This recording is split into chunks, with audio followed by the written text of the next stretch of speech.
جرم میں شامل ہے میرا ساتھ نہ چھوڑ، ایک میں نے ہی اگائے نہیں یادوں کے گلاب، تو بھی اس جرم میں شامل ہے میرا ساتھ نہ چھوڑ۔ اس وقت ہم تمام لوگ یہاں پر اکٹھے ہوئے ہیں اور یہ وہ چہرے ہیں جن چہروں کو عام طور پر آپ لوگ بازار میں ڈی سی آفیسز میں نہیں دیکھیں گے، پھر میں کم سے کم پائے جاتے ہیں، کیونکہ جیسے بیشتر میرے دوست احباب لوگوں نے یہ کہا کہ ہمارا کام یہ نہیں ہے، اور واقعی میں ہمارا کام یہ نہیں ہے کہ ہم در لگائیں۔ پہلا سوال ہم اپنے آپ سے کریں کہ ہم دفتر کیوں جاتے ہیں، کیا ہمارا کام وہاں پر جانا ہے؟ یقیناً یہ ہمارا کام وہاں پر نہیں ہے۔ مجھے بے حد خوشی اس بات کی ہوئی کہ منڈی، سورنپور، بفلیاز، مینڈر، پونچھ، جہاں کے تمام ہمارے بھائی بہن یہاں پر اکٹھا ہیں، اور میں آپ کو یقین دلاتا ہوں کہ شیراز، تنویر بھائی، اسرار، یہ پہلے 3 لوگ ہیں جن کا یہ آئیڈیا تھا، اور یہ جب میرے پاس آتے ہیں تو میں پھر ان کے ساتھ جڑتا ہوں، تو میں چوتھا شخص ہوں۔ آئیڈیا ان 3 کا تھا، لیکن میں آپ کو یہ یقین دلاتا ہوں کہ جو آواز سورنپور سے اٹھے گی، مینڈر سے اٹھے گی، آڑی مڑوڑ سے اٹھے گی، بفلیاز پشانہ سے اٹھے گی، وہ پشانہ میں دب کر نہیں رہے گی، وہ آواز صرف پونچھ سے نہیں اٹھے گی، اس آواز کو ہم دلی تک سے بھی اٹھائیں گے۔ آپ تمام لوگوں سے گزارش صرف اتنی ہے، صرف اتنی گزارش ہے کہ آپ نے صرف اتنا کرنا ہے کہ اس ذمہ داری کو سمجھنا ہے کہ یہ آپ کے کندھوں پہ جو ذمہ داری ہے، یہ ذمہ داری آپ کے اوپر غریب عوام کی، لوگوں کی آواز اٹھانے کی ذمہ داری ہے۔ یہ کتنا بڑا کام ہے، اس کام کی اہمیت کو سمجھیے۔ آپ اپنے آس پاس مت دیکھیے کہ آپ کے آس پاس ایسے لوگ بھی پائے جاتے ہیں جو صرف صبح سے شام تک ایڈمنسٹریشن کی تعریف کرتے ہیں، ایڈمنسٹریشن کی تصویریں شیئر کرتے ہیں۔ ایڈمنسٹریشن کے پاس، میں ان دوستوں سے بھی کہتا ہوں، ایڈمنسٹریشن کے پاس پورا ایک ڈپارٹمنٹ ہے۔ جیسے ہمارے چھوٹے بھائی نے کہا، شیراز نے، کہ اگر اتنا ہی شوق ہے ایک کیمرہ مین رکھ لیں۔ سرکار نے ان کو ایک کیمرہ مین نہیں، ایک پورا ڈپارٹمنٹ دیا ہوا ہے۔ بھائی وہاں پہ کرنے دیں، انفارمیشن ڈپارٹمنٹ کا کیا کام ہے؟ آپ پچھلے 10 مہینے سے دیکھیں، انفارمیشن ڈپارٹمنٹ کے فیس بک چینل پر ڈپٹی کمشنر پونچھ کی جتنی تصویریں میٹنگز کرتے ہوئے شیئر ہوئی ہیں، اتنی تصویریں مجھے نہیں لگتا کہ آزادی سے لے کے اب تک کہیں ہوئی ہوں گی، یا جب سے سوشل میڈیا کا وجود آیا ہے اتنی تصویریں کسی کی شیئر ہوئی ہوں گی۔ ڈپٹی کمشنر پونچھ نے جتنی میٹنگز کی ہیں، آپ ان میٹنگز کے بعد دیکھیے گا نتیجہ کیا نکلا، 0۔ تو ہمیں یہ سوال اٹھانا ہے کہ JJM پہ جب ڈپٹی کمشنر پونچھ نے میٹنگ کی، اس کے بعد 2 دن، 10 دن، 15 دن، 1 مہینے، 2 مہینے، 6 مہینے کے بعد اس میٹنگ کا کوئی اثر زمین پہ ہوتا ہوا دکھائی دیا؟ یا سرکاری آفیسر صرف اس لیے میٹنگ کرتے ہیں کہ ان کے پاس ایک انفارمیشن ڈپارٹمنٹ اور سرکاری جرنلسٹ موجود ہیں جو ان کی تصویریں شیئر کرتے ہیں، تو پورا ایک ڈپارٹمنٹ ان کے پاس موجود ہے۔ ہمارے بھائی ہیں سرفراز صاحب، انہوں نے 2 سوال میرے حوالے سے کیے۔ ایک سوال اور یہ دیکھیے، یہ جو ڈیموکریسی ہے نا، ہندی میں میں بہت ساری جگہوں پہ اس کو کوٹ کرتا ہوں، ہندی میں 2 لفظ بولے جاتے ہیں، ایک ہے مت بھید، ایک ہے من بھید۔ تو ہمارے بیچ میں مت بھید ہونے چاہیے۔ ہمارے اپنے استاد کے ساتھ 1000 دفعہ اختلافات ہوتے ہیں، گھر میں ہوتے ہیں، یہ ہمارا مت بھید ہے۔ من بھید نہیں ہونے چاہیے۔ ہمارے اور آپ کے بیچ میں کوئی من بھید نہیں ہے، صرف مت بھید ہے۔ وہ ہمارے بھائی جو سرکاری جرنلسٹ ہیں، میں ان سے بھی کہتا ہوں، ان سے بھی ہمارا من بھید نہیں ہے، مت بھید ہے۔ پہلی بات جو آپ نے کہی کہ میں نے یہ کہا کہ جرنلسٹ یہ دکاندار ہیں، تو میں آج بھی یہ یہاں دہراتا ہوں کہ جو شخص جرنلسٹ نہیں ہے وہ اپنا کام کرے، وہ دکان کرتا ہے دکان کرے، تو دکان کرنا کوئی بری چیز تو ہے نہیں۔ آپ کاروبار کرتے ہیں، کاروبار تو سنت رسول ہے، آپ کاروبار کریں اور اس میں آگے بڑھیں، اس میں اچیو کریں۔ لیکن اگر آپ جرنلسٹ ہیں اور اس کے ساتھ ساتھ آپ باقی چیزیں بھی کرتے ہیں تو آپ کو کرتے رہنا چاہیے، لیکن آپ کو یہ ثابت کرنا ہے کہ آپ بزنس کرتے ہوئے ایک جرنلسٹ بھی ہیں۔ ہمارے ہاں دقت یہ ہے کہ بیشتر وہ لوگ ہیں جو بزنس کرتے ہیں، کاروبار کرتے ہیں، لیکن جرنلسٹ نہیں ہیں۔ تو میں جو آپ کی خدمت میں اتنے مہینوں سے عرض کر رہا ہوں وہ یہی میرا کہنے کا مطلب ہے کہ آپ نے اپنے آپ کو ثابت کیا، آپ بزنس بھی کر رہے ہیں، ٹھیک ہے کریں، ہم بلیک میل تو نہیں نہ کرتے ہیں۔ میں کل کوئی اسکول قائم کرتا ہوں یہاں تو آپ مجھے یہ کہیں گے کہ یہ جو ہے یہ دیکھیں جی یہ اسکول چلا رہا ہے۔ میں کل کوئی یہاں کوئی ہسپتال قائم کرتا ہوں تو مجھے آپ کہیں گے نہیں جی یہ ہسپتال قائم کر رہا ہے، یہ اب جرنلسٹ نہیں ہے۔ میرا کہنے کا قطعاً وہ مطلب نہیں تھا، میرا اشارہ ان لوگوں کی طرف ہے جو دکاندار تھے، دکاندار ہیں، دکاندار رہیں گے، وہ جرنلسٹ نہیں ہیں۔ وہ جب سرکاری دفتر میں بھی پہنچتے ہیں تو وہاں بھی دکانداری کرتے ہیں۔ کیا سرفراز صاحب آپ کو نہیں پتا ہے کہ جیسے شیراز نے کہا ایک ویڈیو بنایا جاتا ہے، میرے گاؤں کا ویڈیو بنتا ہے، اس کے لیے میرے گاؤں کے لوگ 2000 روپے بیچارے چندہ کر کے دیتے ہیں کہ پانی آئے گی بجلی آئے گی، تو وہی ویڈیو جب XEN P H E, XEN P W D یا فلاں شخص کو دکھائی جاتی ہے تو آفیسر سے وہ 10,000 الگ سے لیتے ہیں، تو ہو گئے 12,000۔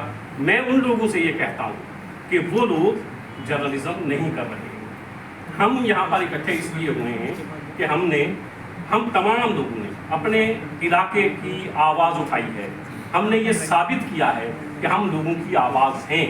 جس دن ہمیں یہ لگے گا کہ ہم لوگوں کی آواز نہیں بن رہے ہیں، لوگوں کی آواز میں آواز نہیں ملا رہے ہیں، لوگوں کے مسائل نہیں اٹھا رہے ہیں، وہ ہمارا آخری دن ہوگا صحافت کی زندگی میں۔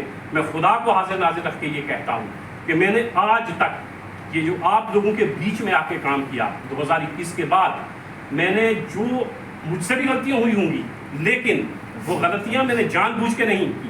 ہو سکتا ہے کہ میں کسی معاملے کو، آپ ایک معاملے کو غلط سمجھ رہے ہیں، میں اس معاملے کو اپنے نقطۂ نظر سے ٹھیک سمجھ رہا ہوں، تو میں نے اس کو ٹھیک سمجھتے ہوئے بات کی ہوگی، اور ہو سکتا ہے کہ 4 دن کے بعد مجھے یہ لگا ہو کہ میرا جو دوسرا بھائی ہے اس نے ٹھیک بات کی تھی تو میں نے رجوع بھی کیا۔ یہی مت بھید ہیں ہمارے، یہی ہم آپس میں ٹکراتے ہیں، اور یہ ٹکراؤ ہمارے بیچ میں رہنا چاہیے، یہ سوال اٹھنے چاہیے۔ یہی جو ہمارا ڈیموکریسی کا چوتھا پلر اسی لیے کہا جاتا ہے۔ جمہوریت میں سب سے بڑی چیز ہے لوگوں کی آواز، اور اگر ہم آپس میں مت بھید نہیں کریں گے، آپ میرے اوپر سوال نہیں اٹھائیں گے، میں آپ کے اوپر سوال نہیں اٹھاؤں گا، تو پھر کہانی یہیں ختم ہو جائے گی۔ تو یہ کہانی یہاں رکنی نہیں چاہیے۔ میں آپ تمام لوگوں سے یہ وعدہ کرتا ہوں کہ کوئی شخص اگر اس کی آواز کو دبانے کی کوشش سرکار کرتی ہے، ہم آپ کے پیچھے نہیں کھڑے ہیں، ہم آپ کے آگے کھڑے ہیں۔ ایڈمنسٹریشن آپ کو دبانے کی کوشش کرتی ہے، چاہے وہ سول ایڈمنسٹریشن ہو چاہے پولیس ایڈمنسٹریشن ہو، ہم آپ کے پیچھے نہیں ہیں، آپ کے ساتھ نہیں ہیں، آپ کے آگے کھڑے ہیں۔ آپ ہمیں اپنے آگے آگے کھڑا پائیں گے۔ آپ سے صرف اتنی گزارش ہے جو شیراز نے کہا، آپ نے یہ خیال رکھنا ہے کہ آپ کے کندھوں پر کچھ ذمہ داریاں ہیں۔ ان ذمہ داریوں کا احساس کرتے ہوئے جب آپ کی آواز پشانہ سے اٹھے گی تو وہ آواز اس میں دوسری آواز ملانے والے ہم لوگ یہاں سے ہوں گے۔ آپ کو کوئی آفیسر دھمکاتا ہے، آپ اس کے خلاف کچھ نہ بولیں، ہم سب سے پہلے بولیں گے، آپ کی آواز بعد میں آئے گی، ہم آپ سے پہلے آواز اٹھائیں گے۔ صرف اتنی گزارش کہ آپ نے یہ خیال کرنا ہے کہ یہ ذمہ داری جو آپ کے کندھوں پر ہے یہ کتنی بڑی ذمہ داری ہے۔ ہمیں کسی کمرے کی ضرورت نہیں ہے، ہمیں کسی پریس کلب کی ضرورت نہیں ہے، ہمیں کہیں جانے کی ضرورت نہیں ہے۔ ہم نے پریس کلب کے اس مہم کے خلاف آواز کیوں اٹھائی؟ 2 یا 1 کمرے کے لیے نہیں، ہم نے آواز اس لیے اٹھائی کہ ڈپٹی کمشنر پونچھ نے یہاں تقسیم کرنے کی کوشش کی، کسی ہڈن ایجنڈے کے تحت چلنے کی کوشش کی۔ ہم نے تب آواز اٹھائی، اور اس لیے کہ آنے والی نسلیں ہمارے بعد جو ہمارے بھائی بہن اس فیلڈ میں آئیں گے، صحافت کریں گے، انہیں یہ پتہ ہونا چاہیے کہ جب سرکاروں نے، جب ایڈمنسٹریشن نے غلط فیصلے کیے ہیں، اسی سماج کے بیچ میں کچھ 2-4 لوگ ایسے دیوانے تھے جو ان کے مخالف کھڑے تھے۔ ہمیں پریس کلب نہیں چاہیے، وہ ڈی سی بیٹھے اس میں جا کے۔ اب آپ یہ دیکھیں، شیراز نے کہا یہ ہندوستان کی آزادی کی تاریخ کا پہلا واقعہ ہوگا کہ ڈی سی سرکاری جرنلسٹوں کو ہار پہنا رہے ہیں اور وہ ڈی سی کو ہار پہنا رہے ہیں۔ اور ڈی سی کیا کہتا ہے وہاں اپنی تقریر میں؟ ڈی سی یہ کہتا ہے کہ 80% لوگوں کو ہم ساتھ لے آئے ہیں، 20% بچ گئے۔ یہ کیا ڈپٹی کمشنر پونچھ کی زبان سے یہ بات شوبھا دیتی ہے یہ کہتے ہوئے؟ اس سے صاف لگتا ہے کہ کہ ڈپٹی کمشنر پونچھ کسی خاص ایجنڈے کے تحت کام کر رہے ہیں. یہ تمام چیزیں میں آپ لوگوں سے بھی اس لیے کر رہا ہوں چونکہ یہ تمام پروگرام لائیو بھی چل رہا ہے. تو اگر آپ کسی ہڈن ایجنڈے کے تحت کام کریں گے، ہم آپ کے مخالف صف میں سب سے پہلے شخص ہوں گے جو کھڑے پائے جائیں گے. ڈپٹی کمشنر پونچھ، ڈسٹرکٹ انفارمیشن آفیسر پونچھ، ان سے ہمارے کچھ سوالات ہیں جو کل میں نے کیے ہیں کہ ان دو آفیسرز کے ہوتے ہوئے اتنی بڑی زیادتی پونچھ کے ساتھ کیسے ہوئی. یہ کیسے ممکن ہو پایا کہ ڈپٹی کمشنر پونچھ نے ایک کمیٹی بنائی اور اس کمیٹی میں جو صحافی ہے ہی نہیں ہیں ان کو اس میں شامل کیا. اور کل ڈپٹی کمشنر پونچھ نے دو لوگوں کا نام لیا. ایک آدمی ہمارے بڑے بھائی ہیں، ان کا بہت کنٹریبیوشن ہے لٹریچر میں، آرٹ میں، کلچر میں، اس سے ہمیں انکار نہیں ہے، لیکن وہ شخص صحافی نہیں ہے. اس کا نام ڈپٹی کمشنر لے رہا ہے، کمیٹی میں ان کا نام شامل کیا جاتا ہے.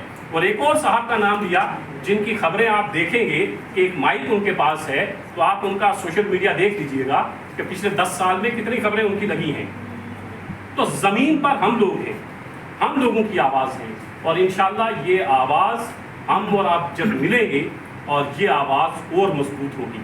آپ نے اپنے آپ کو اکیلا نہیں محسوس ہونے دینا ہے، اور ساتھ ہی ساتھ ہمیں بھی اکیلا محسوس نہیں ہونے دینا ہے. ہم آپ کی طاقت ہیں، آپ ہماری طاقت ہیں. ہم سب مل کر اس نظام کو بھی بدلیں گے، جہاں ایک نئی تاریخ رقم کریں گے. جیسے سر نے کہا کہ کوئی ایسا شخص پونچھ میں آج کی نہیں، انہوں نے تاریخ کی بات کی کہ کوئی ایسا شخص یہاں پونچھ میں مجھے نہیں دکھا جس نے کوئی بہت اچھا کام صحافت کے میدان میں کیا ہو. ہم اس کی پہلی اینٹ رکھنا چاہتے ہیں، اور اس پہلی اینٹ کو اتنی سیدھے طریقے سے رکھنا چاہتے ہیں کہ اس کے اوپر جو عمارت بنے وہ بالکل سیدھی ہو. اور اگر پہلی اینٹ ٹیڑھی ہوگی تو پھر عمارت بھی ٹیڑھی بنے گی. ہم ایک دوسرے کے ساتھ کھڑے ہیں. کچھ بہت سارے ہمارے دوست احباب اس میں شامل نہیں ہو سکے. ایک ہمارے جرنلسٹ پہ صبح حملہ بھی ہوا، وہ ہاسپٹلائز ہے، 3-4 لوگ اس وقت ان کے ساتھ ہیں. کچھ لوگ نہیں آ پائے ہیں، وہ سب ہمارے ساتھ ہیں. اور ہم جب تک ہماری سانس میں سانس ہے، یا تو ہم لوگوں کی آواز بنیں گے، ہم سرکار کے ساتھ، ایڈمنسٹریشن کے ساتھ ٹکرائیں گے جہاں جہاں وہ عوام کے کام میں بادھا ڈالیں گے، عوام کو پریشان کرنے کی کوشش کریں گے. ہماری ایڈمنسٹریشن سے نہ دوستی ہے نہ دشمنی ہے. ہماری دوستی لوگوں سے ہے، ہماری دوستی عوام سے ہے. جب جب عوام دوست ایڈمنسٹریشن آئے گی، ہماری کوئی دشمنی نہیں ہے ان سے. جب جب عوام دشمن ایڈمنسٹریشن، عوام دشمن سرکار آئے گی، ہم سوال اٹھائیں گے. ہمارا کام صرف اور صرف سوال اٹھانا ہے، اور ایڈمنسٹریشن کے اندر یہ جرت ہونی چاہیے کہ وہ ہمارے سوالات کو سنے، ان کا سامنا کرے اور ان کا جواب بھی دے. میں آخر میں، چونکہ ابھی سائمہ ہے ہماری بہن، ابھی انہوں نے بات کرنی ہے، کچھ اور پروسیس ہے وہ ہم نے کرنا ہے. میں آخر میں کے ڈی مینی صاحب کا دل کی عمیق گہرائیوں سے شکریہ ادا کرتا ہوں کہ یہ وہ شخص ہیں جن کے نام سے ہم ہندوستان نہیں دنیا بھر میں پہچانے جاتے ہیں. یہ ہمارے لیے قابل فخر بات ہے کہ ہماری سرپرستی کرنا انہوں نے قبول کی، اور کل انہوں نے حکم بھی کیا تھا کہ آپ ایسے چہرے لائیے گا جو کام کر رہے ہیں. اور اللہ کا شکر ہے کہ ہمارے پاس اس وقت وہی چہرے ہیں جو زمین پر کام کر رہے ہیں، لوگوں کی آواز بن رہے ہیں. میں تہہ دل سے آپ تمام لوگوں کا بھی شکریہ ادا کرتا ہوں، بھائیوں کا، بہنوں کا، اور سب سے زیادہ شکریہ کہ کے ڈی مینی صاحب اس محفل میں موجود تھے. اور اس محفل کا وقار اسی طرح بھی بڑھا کہ کے ڈی مینی صاحب یہاں تشریف فرما رہے. بہت شکریہ.